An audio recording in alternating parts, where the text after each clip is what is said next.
Now, Heartland Sports with Todd Richards. Hi again, everyone. The ice-cold temperatures are anything like baseball this week, right? Yet this is one of the biggest weeks of all as far as in the Heartland for the off-season.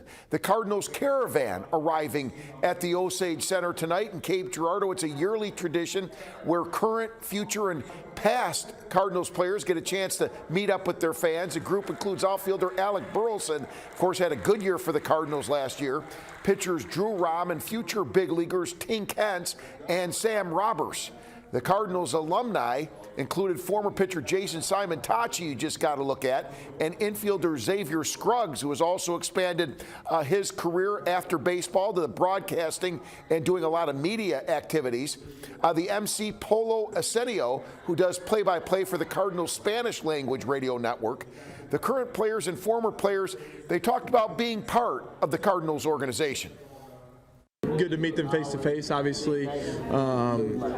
Just to feel their support and them having your back face to face is awesome.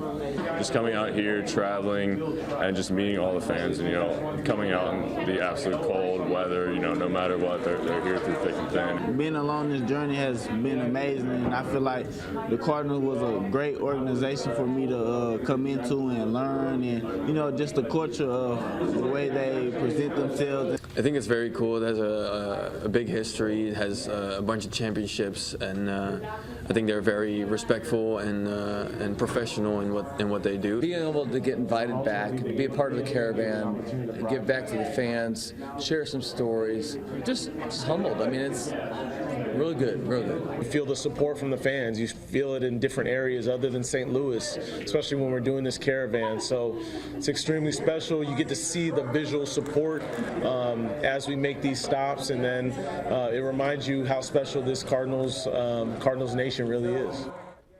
Yesterday, they were in Marion and Evansville. Now, prior to making a stop in Cape tonight, the Cardinals visited Paducah early this afternoon. Well, a lot of Chiefs fans watching the Steelers at Bills AFC playoff game earlier today on KFES because the winner of this game would determine Kansas City's next opponent, of course, next weekend. This game moved to today because of all the snow. You can see the removal they had. They had snow crews, fans. They were paying them a little bit of money, help them clear some of that snow out, whoever they could get. But they were getting touchdowns. This pass from Josh Allen to Dawson Knox for a 9-yard touchdown, 7-0. Later in the first quarter, another tight end gets in the act. And this one's Dalton Kincaid, so everything is going well for the Bills. And then Josh Allen does this as well as anybody. He takes off and runs, whether it's nice, bad, he doesn't care. He just scores points.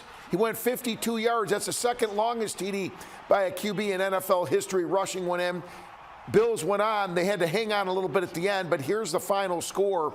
31-17 over the Steelers. They'll play the Chiefs next. Now, more on that game in just a moment. First, in the NFC wildcard game, Tampa Bay has expanded their lead. They led 16-9. They added another touchdown.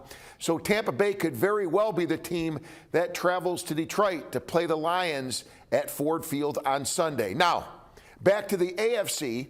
The Chiefs will play at Buffalo this Sunday at 5:30, of course, p.m. in the AFC divisional playoffs.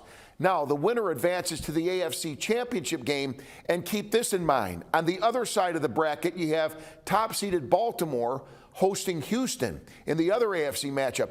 I don't know about you, but these games are a lot of fun. I've had some fun. I'll be back at 10, but Grant will be back right after this timeout.